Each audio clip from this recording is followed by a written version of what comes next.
ሰላም ጤና ይስጥልን የተከበራችሁና የተወደዳችሁ በዓለም ዙሪያ የምትገኙ ጣና ቴሌቪዥን ቤተሰቦች እንደምን ዋላችሁ። የተለመደው አክብሮታዊ ሰላምታችን በያላችሁበት የምድር ዳርቻ ሁሉ ይድረሳችሁ እያልን የጥር 14 ቀን 2018 ዓ.ም የጣና ቴሌቪዥን የቀን ዜናችንን ርዕሶቹን በማስቀደም እናስደምጣችኋለን። የአማራ ፋኖ ብሔራዊ ንቅናቄ ከምስረታው ማግስት ወታደራዊና ፖለቲካዊ ድሎችን መቀዳጀት ጀምረዋል። ዛሬ በጎጃም ጠቅላይ ግዛት ቡሬ ዳሞት አውራጃ የብልጽግናውን ሰራዊት ከፍተኛ ኪሳራ ያደረሰ ድል ተቀዳጅቷል። የአጼ ቴዎድሮስ በብልጽግናው ሰራዊት ላይ ያደረሰበትን ጉዳትና የውጊያውን ዝርዝር መረጃ በቀዳሚነት ይደመጣል። እስከ ጥር እኩሌታ ፋኖን አጠፋለሁ ወይም አዳክማለሁ ብሎ ዘመቻ ያወጀው ብልጽግናው የአማራ ህዝብ የሉና ትግልን በምስር ወጥ የሸጡትን ብቻ ሲቀበል የራሱ ሰራዊት ግን በፋኖ መከራውን እየተቀበለ ነው። ዛሬ በወሎ ቤት አማራ አንድ ተሽከርካሪ ሙሉ ሰራዊት ከነ መኪናው በፋኖ ተመቶ ቀርቷል። ዝርዝሩ በዜናችን ይደመጣል። የፋኖ አንድ መሆን ከብልጽግናና ሌሎች የአማራ ህዝብ ታሪካዊ ጠላቶች በስተቀር ሁሉም ጸረ ብልጽግና ኃይሎች በደስታ ተቀብለውታል። የፋኖን የአብረን እንታገል ጥሪን በመቀበል የጋምቤላው ኃይል ቀዳሚ ሆኗል። የዕለቱ ዜናችን በዝርዝር ያስደምጣችኋል። የፋኖ መሪዎች በአፋብን ምስረታ ላይ በመግለጫ ያቀረቡትን ጥሪና ታላቁ አርበኛ ራስ ደረጀ በላይ ሰሞኑን ያስተላለፈውን መልእክት በዓለም ዙሪያ የሚገኙ የአማራ ማህበራት በደስታ ተቀብለው ለተግባራዊነቱ ራሳቸውን ማዘጋጀታቸውን አስታውቀዋል። ዜናችን ዝርዝር አሰናድቶበታል። ሰዓቱ ሲደርስ ይደመጣል። እነዚህንና ሌሎች ለሰዓቱ የተመረጡ መረጃዎችን አሰባስበን ያሰናዳን የዕለቱ ዜናችን ከዚህ ሰዓት ጀምሮ ወደ እናንተ መቅረብ ይጀምራል። በድጋሚ እስከ መጨረሻው አብራችሁን በመቆየት እንድትከታተሉን በአክብሮት እየጋበዝን በቀጥታ ወደ ዝርዝር ዘገባው እናልፋለን።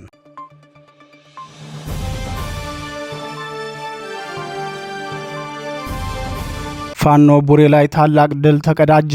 የአማራ ፋኖ ብሔራዊ ንቅናቄ አጼ ቴዎድሮስ በምዕራብ ጎጃም ዞን ቡሬ ከተማ አቅራቢያ ለልዩ ዘመቻ በወጣው የብልጽግናው ሰራዊት ላይ በፈጸመው የደፈጣ ጥቃት ድል መቀዳጀቱ ተገለጸ።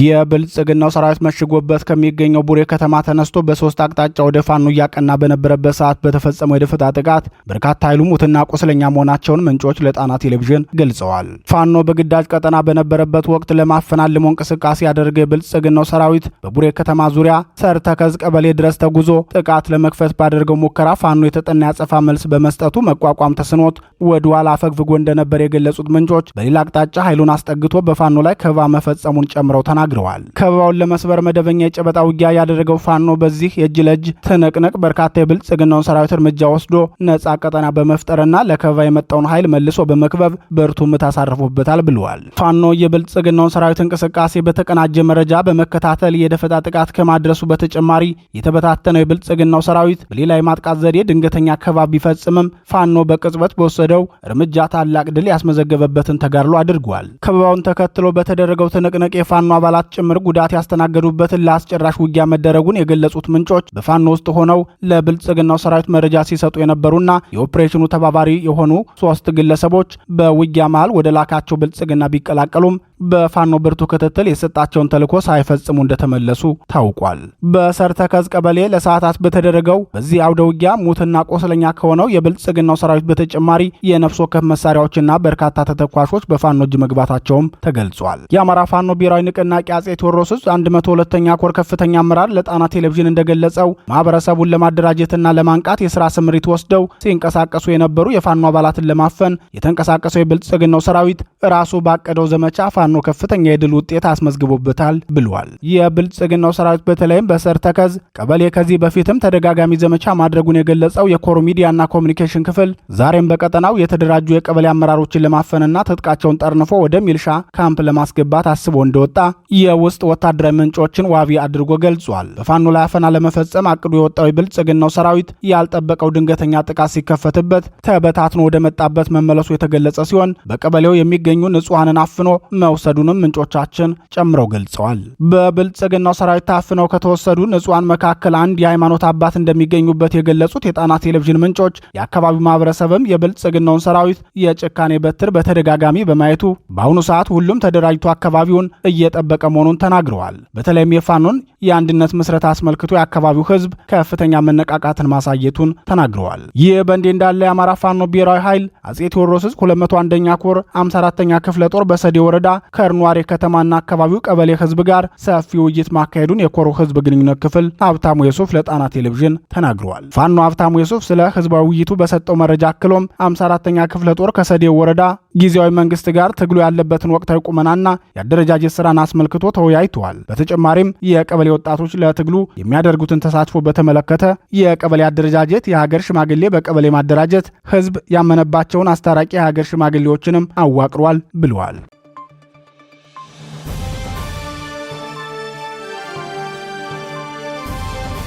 አንድ ተሽከርካሪ ሙሉ ሰራዊት ወደመ።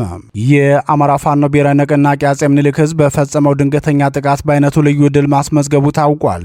መነሻውን ከመርስ አድርጎ ወደ ደሴ ሲጓዝ የነበረ የብልጽግናው ሰራዊት ላይ በተፈጸመው በዚህ ድንገተኛ ጥቃት አንድ ተሽከርካሪ ሙሉ በሙሉ የወደመ ሲሆን በርካታ ቁጥር ያለው የብልጽግናው ሰራዊትም እርምጃ እንደተወሰደበት ታውቋል። እስከ ጥር እኩሌታ ድረስ የአማራ ፋኖን ማጥፋት ካልሆነም ትርጉም አልባ አድርጎ ማዳከምን እቅድ ይዞ ዘመቻ የጀመረው የብልጽግናው ስርዓት በቀን በሌሊትና በድንገተኛ ኦፕሬሽን ፋኖን ለመምታት ያደረጋቸው ሙከራዎች አብዛኞቹ ከሽፈውበታል። እስከ ጥር እኩሌታ እንዲጠፋ ወይም እንዲዳከም በብልጽግናው ስርዓት የሞት ድግስ የተደገሰለት ፋኖ በበኩሉ ጭራሽ አንድነቱን አጠናክሮ በፋኖ ትግል ታሪክም የመጀመሪያውን ድርጅት መስርቶ ኃይሉን አጠናክሮ መጥቷል። ከሰኔ 2015 ዓ.ም ጀምሮ በአማራ ክልል ለዘር ማጥፋት ጦርነት የተሰማራው የብልጽግና ሰራዊት በየወሩና በየ3 ወሩ የውጊያ ዕቅድና አፈጻጸም ግምገማ በማድረግ ተደጋጋሚ የቀጠሮ ዘመቻዎችን ማድረጉ አይዘነጋም።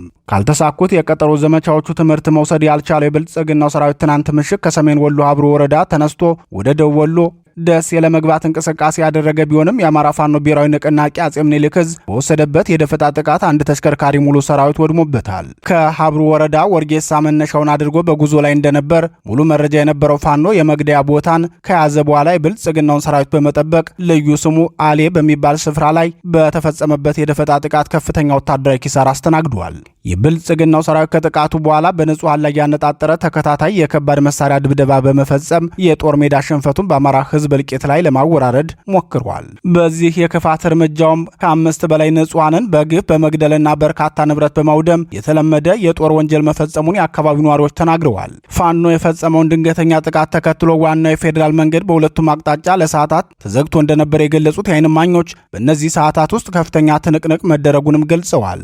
በድንገተኛ ጥቃቱ እርምጃ ከተወሰደባቸው የብልጽግናው ሰራዊት በተጨማሪ ከጉዳት የተረፈው የብልጽግናው ሰራዊት ባደረገ የሞት የሽረት ትግል በርካታ ሰራዊቱ ቆስለኛ መሆኑ ታውቋል።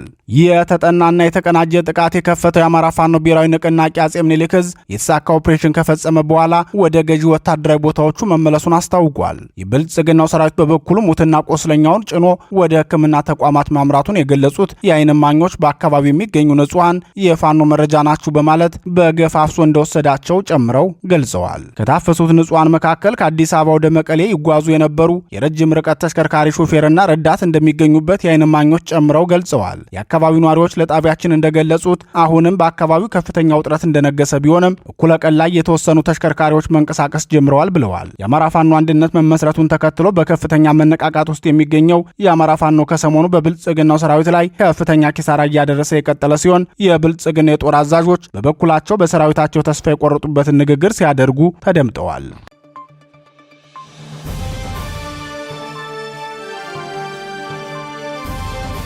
ፋኖ አገር አቀፍ ጥሪ አቀረበ። የአማራ ፋኖ ብሔራዊ ንቅናቄ አፋብን ከትናንት በስቲያ የመጀመሪያ ጉባኤውን ባካሄደበት ወቅት ከአጋር ኃይሎች ጋር ለመስራት በፖሊት ቢሮ አማካኝነት ስምምነት ላይ ደርሰናል ብሎ ባሳወቀው መሰረት ለሀገራዊ ጸረ ብልጽግና ኃይሎች ጥሪ ማቅረብ ጀምረዋል። በዚህም የጋምቤላ ታጣቂ ኃይሎች ጥምረት ጥሪ ያቀረበ ሲሆን የጋምቤላ ታጣቂ ኃይሎች ጥምረትም የአፋብንን ጥሪ ተቀብሎ አብሮ እንደሚሰራ አሳውቋል።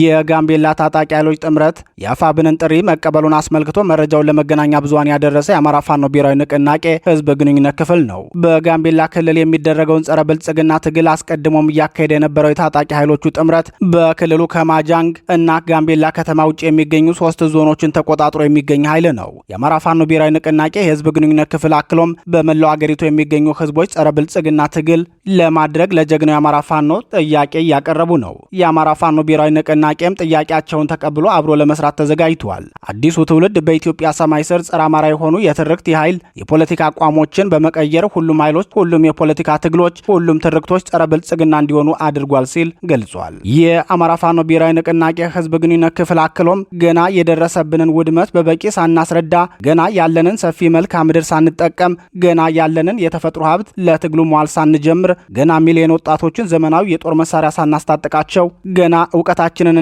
ጥበባችንን ፍልስፍናችንን ከተፈጥሯዊ ጀግንነታችን ጋር ሳናጣምራቸው ጠላቶቻችን የቆሙባቸውን የህልውና ምሰሶች አፍርሰን የገነቡትን ሁለንተናዊ ጸረ አማራነት ደርምሰን ለድል እየበቃን ነው። ማሳሰቢያ፣ ትግሉ አብይን ከመጣል ባሻገር ረጅም የትውልድ ቅብብሎች በአዳዲስ ተለዋዋጭ ስልቶች እየተመራ እስከ ዓለም ፍጻሜ ይቀጥላል ብለዋል። ይህ በእንዲህ እንዳለ የአማራ ፋኖ ብሔራዊ ንቅናቄ በሁለተኛ መደበኛ የፖሊት ቢሮ ስብሰባው በአርበኛ እስክንድር ነጋ ጉዳይ መወያየቱና አርበኛ እስክንድርም ለፖሊት ቢሮ አባላት ሳያሳውቅ የአመራርነት ምደባውን እንደማይቀበል በሚዲያ በማሳወቁ ይቅርታ መጠየቁን አስታውቋል። የፖሊት ቢሮ በሶስት ጉዳዮች ላይ ተወያይቶ ውሳኔ ማሳለፉን የገለጸው የአፋብን ህዝብ ግንኙነት ክፍል የመጀመሪያው መወያያ ነጥብና የተላለፈውን ውሳኔ ሲገልጽም የድርጅቱ ስራ አመራር አባላት በተገኙበት ፖሊት ቢሮው አርበኛ እስክንድር ነጋ ያቀረበውን ማመልከቻ መርምሯል። በዚህም አርበኛ እስክንድር በግለሰባዊ ችግር ምክንያት ድርጅቱ በመደበበት የኃላፊነት ቦታ ላይ መቀጠል እንደማይችል ይልቁንም በድርጅቱ አባልነት ያለምንም ቅድመ ሁኔታ ለመቀጠል ዝግጁ መሆኑንና የሚጠበቅበትን ኃላፊነቶችና ግዴታዎች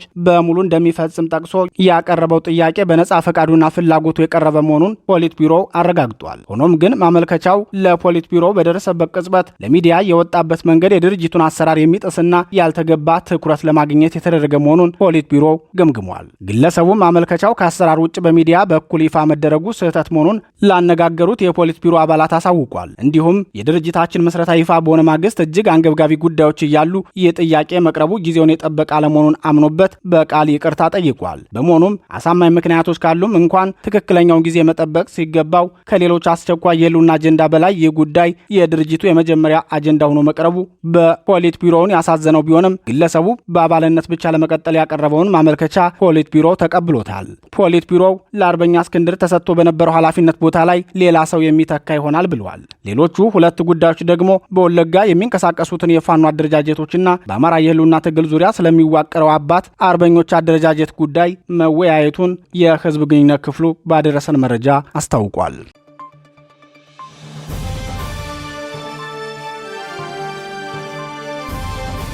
የአማራ ማህበራት ለአርበኛ ደረጀ ጥሪ ምላሽ ሰጡ። የአማራ ፋኖ ወደ አንድነት መምጣቱን ተከትሎ ታላቁ አርበኛ ራስ ደረጀ በላይ በዓለም ዙሪያ ለሚገኙ የአማራ ተወላጆችና ማህበራት ያቀረበውን ጥሪ በርካታ ማህበራት መቀበላቸውንና በፋኖ አንድነትም ደስታቸውን ገልጸዋል። የአማራ ፋኖ አንድነት መመስረትን አስመልክቶ ታላቁ አርበኛ ራስ ደረጀ በላይ በወቅቱ ያስተላለፈው መልእክት መሪዎቻችን በልካቸው በልኩ በየጠቅላይ ግዛቱ በአራቱ ግዛቶች ገምግመን መርጠን ወስደን የድርጅት አመራር እንዲሆኑ አድርገን መርጠናል። በሁላችንም የተግባባ ድምጽ መርጠናቸው እንዲመሩን አስቀምጠናል። ብሔራዊ ንቅናቄ የድርጅት አመራር ብለን የመረጥናቸው አስበንባቸው ገምግመናቸው ይሆናሉ ብለን እስከመረጥነ ያለምንም ሽኩቻ ያለምንም ሴራ የመረጥናቸው መሆናችን ለማሳወቅ እፈልጋለሁ። ይሄ ሁላችንም የአማራ ብሔራዊ ንቅናቄ ድርጅት ሁላችንም አይደለም ይዘው ግማሻችን ጠቅላይ ግዛታችን ላይ ደግሞ መሪዎች ነን። መሪዎች አይደለንም ሳይሆን መሪዎች ነን። ሰራዊት ምንመራ ፖለቲካዊና ወታደራዊ ምንመራ መሪዎች በልካችንም ደግሞ ተቀምጠናል። ተግባብተን እንጂ ሳንግባባ እንዳልሆነ በውስጥም በውጭም ያለ ህዝባችን ሊያረጋግጥልን እንፈልጋለን የሚል ነበር። የአማራ ፋኖ ብሔራዊ ንቅናቄ መመስረትን አስመልክቶ ከአማራ ዓለም አቀፍ ትብብርና የአማራ ማህበራት የጋራ ትብብር ባወጡት መግለጫ ደስታቸውን ገልጸዋል። አርበኞቹ ላቀረቡት ጥያቄም ተባባሪና ለትግሉም ሙሉ ድጋፍ እንደሚያደርጉ አረጋግጠዋል።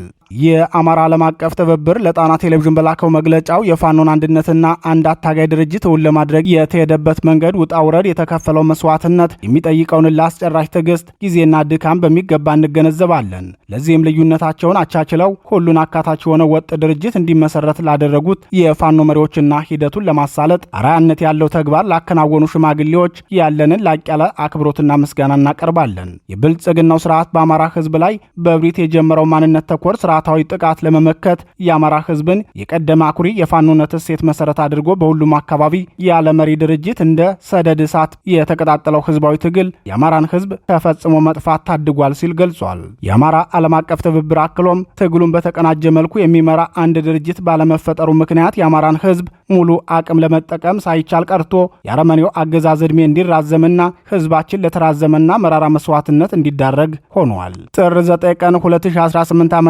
የተበሰረው የአማራ ፋኖ ብሔራዊ ንቅናቄ ምስረታ የአማራን ህዝብ ትግል ወደ ላቀ ደረጃ ያሸጋገረ የጀግኖቻችንን አደራ ያልበሉ እውነተኛና ቆራጥ ታጋዮች የፈጸሙት ታሪካዊ ክስተት ነው። የአፋብን ምስረታ በእውነትም ኢትዮጵያንና ቀጠናውን የሚያተራምሰው የብልጽግና ቡድን እስትንፋስ የሚፈልቅበትን ሸለቆ የሚዘጋ ታሪካዊ ውሳኔ ነው። የአፋብን መመስረት ትግሉን ወደሚቀጥለው ምዕራፍ ለማስፈንጠር የሚኖረው ሚና እጅግ ከፍተኛ ነው። በውጭም በውስጥም ያለውን የአማራን ህዝብ ሙሉ አቅም ለመጠቀም ያስችላል። የግለሰቦችና የቡድኖች የግል ፍላጎት ላይ የተመሰረቱ ሽኩቻዎችን ይቀንሳል። የስርዓቱንና የትግሉ አደናቃፊ ጸረ አማራ ኃይሎችን ጣልቃ መግቢያ ቀዳዳ ይደፍናል። ከሌሎች አገዛዙን ከሚታገሉ ኢትዮጵያውያን ኃይሎች ጋር ትብብርን በመፍጠር የአገዛዙን ዕድሜ ለማሳጠር ያግዛል በማለት የአፋብንን መመስረት የጎላ ሚና ገልጾታል። ይህ ለትግሉ ደጀን ለሆነው ሰፊው የአማራ ህዝብና በመላው ኢትዮጵያ ላሉ የህልውና ትግሉ ደጋፊዎች ዘንድ ታላቅ ተስፋን በአረመኔው የብልጽግና አገዛዝና ደጋፊዎቹ ዘንድ ደግሞ መረበሽን ፈጥሯል ሲል የገለጸው የትብብሩ መግለጫ 5 ነጥቦችንም በትግሉና በድርጅቱ ዙሪያ አስቀምጧል። አንደኛ፣ አዲስ የተመሰረተው ውህድ ድርጅት የአማራ ፋኖ ብሔራዊ ንቅናቄ ትግሉን በተመለከተ ያቀረበውን የንተባበር ጥሪ ያለማወላወል እንደምንቀበልና ለተግባራዊነቱም የበኩላችንን ድርሻ በቅንነት ለመወጣት ዝግጁ መሆናችንን እናረጋግጣለን። ሁለተኛ፣ በአገር ውስጥ የተፈጠረው አንድ ወጥ አደረጃጀት ድጋፍ ሊደረግለትና ሊበረታታ የሚገባው እርምጃ እንደመሆኑ በዲያስፖራ የምንገኝ የአማራ አደረጃጀቶች ከምንጊዜውም በላይ የዓላማ አንድነት ፈጥረን ድጋፋችንን አጠናክረን እንድንቀጥል ጥሪያችንን እናቀርባለን። ሶስተኛ፣ የፋኖ አደረጃጀቶች በፈተና ውስጥ ሆነው አንድ መሆን ሲችሉ ዲያስፖራ ውስጥ ያለነው አንድ ሆነን ለመታገል የሚያደናቅፈን ነገር እንደማይኖር ይታወቃል። የአማራ ህዝብ ልጆች በህልውና ትግል ትንቅንቅ ውስጥ ባሉበት ወቅት የተፈጠረውን ወደ አንድነት የመምጣት ስምምነት አርአያ በማድረግ ሁሉም የዲያስፖራ አደረጃጀቶች ከዚህ ቀደም የነበሩ ጥቃቅን ልዩነቶቻቸውን ወደ ጎን በማለት አንድ ዓለም አቀፍ የፋኖ ድጋፍ አስተባባሪ አካል እውን የሚሆንበት ጥረት እንዲጀመር ጥሪያችንን እናቀርባለን። አራተኛ፣ የአማራ ህዝብ እያደረገ ያለውን የህልውና ትግል ከማሸነፍ ውጭ ሌላ አማራጭ የለውም። የአማራ ዲያስፖራ አደረጃጀቶች፣ የአማራ ምሁራን፣ የሚዲያ ባለቤቶች፣ የሚዲያ ባለሙያዎችና አክቲቪስቶች ይህ በአዲስ መልክ የተጀመረው የአማራ ፋኖ ብሔራዊ ንቅናቄ ጠንክሮ እንዲወጣ ከቆየው የጎንዮሽ ትግል ተላቀን ገንቢ ሚና በመጫወት የተፈጠረው አንድነት እንዲሰምር እንድንረባረብ ጥሪ እናስተላልፋለን። አምስተኛ፣ የተፈጠረው አንድነት እንዲጠናከርና ዘላቂነት ያለው ስራ ለመስራት ተከታታይነት ያለው ውይይትና የተቋም ግንባታ ጥረት መቀጠል ይኖርበታል። ድርጅት መፍጠር ማለት የስራው የመጨረሻ ግብ ሳይሆን የመጀመሪያው እርምጃ አካል ነው። ስለዚህ የአማራ ፋኖ ብሔራዊ ንቅናቄ የተነሳለት ዓላማ እንዲሳካ ሁላችንም በቅን ልቦና የምንችለውን ሁሉ ማድረግ ይኖርብናል። በሌላ ዜና የአማራ ማህበራት ትብብር ተቋም ወይም ካስ በበኩሉ የአማራ ፋኖ ብሔራዊ ንቅናቄ መሪዎች ያቀረቡትን የአንድነት ጥሪ በደስታ እንደሚቀበለው አስታውቋል። ካስ በመግለጫው ለአማራ ዲያስፖራ ያስተላለፋችሁትንም መልእክት በጥሞና አንብበን ተረድተናል። በሁሉም የፋኖ አመራር ሙሉ ስምምነትና ይህንኑ የተመሰረተ የአንድነት ድርጅት አፋብን አማራን ከመጥፋት አደጋ የነበረውን ክብርና ማንነት ለመመለስ በሚደረገው ተጋድሎ በማንኛውም ረገድ ድጋፍ እንደምናደርግና ከጎናችሁ እንደሆን መግለጽ እንወዳለን። ማንኛውንም ትብብርን በሚመለከት በአደረጃጀታችሁ መሰረት ከሚመለከተው አካል ጋር ለመወያየት በማንኛውም ሰዓት ዝግጁ መሆናችንን ማሳወቅ እንወዳለን ብሏል። ካስ አክሎም በዓለም ዙሪያ ከሚገኙ ሌሎች የአማራ አደረጃጀቶች ጋር በህብረት የሚሆን በትብብር በማንኛውም ረገድ አብሮ ለመስራት ዝግጁ መሆናችንን በዚህ አጋጣሚ መግለጽ እንፈልጋለን። በሁሉም የሀገራችን ክፍሎች ህዝባችሁን ከጥፋት ለማዳን ስትሉ የራሳችሁን ሞት በማስቀደም ለምትዋደቁ እውነተኛ የአማራ ልጆች እንዲሁም የአማራ ወዳጆች ሁሉ ክብር ለእናንተ ይሁን ብሏል። ካስ በውስጡ 9 ማህበራትን ማለትም የዋሽንግተንና አካባቢው የአማራ ማህበር በሲያትል፣ የአማራ ህብረት በሙኒክ ጀርመን፣ የአማራ ማህበር በሎስ አንጀለስ፣ የአማራ ህብረተሰብ ቅርስ በሚኒሶታ፣ የአማራ ማህበር በኔብራስካ፣ የኒውዮርክ አማራ ማህበር፣ የአማራ ማህበር ፎረም ለንደን ኦንታሪዮ ካናዳና ዓለም አቀፍ የአማራ ህብረት የያዘ የአማራ ማህበር ትብብር ተቋም ነው።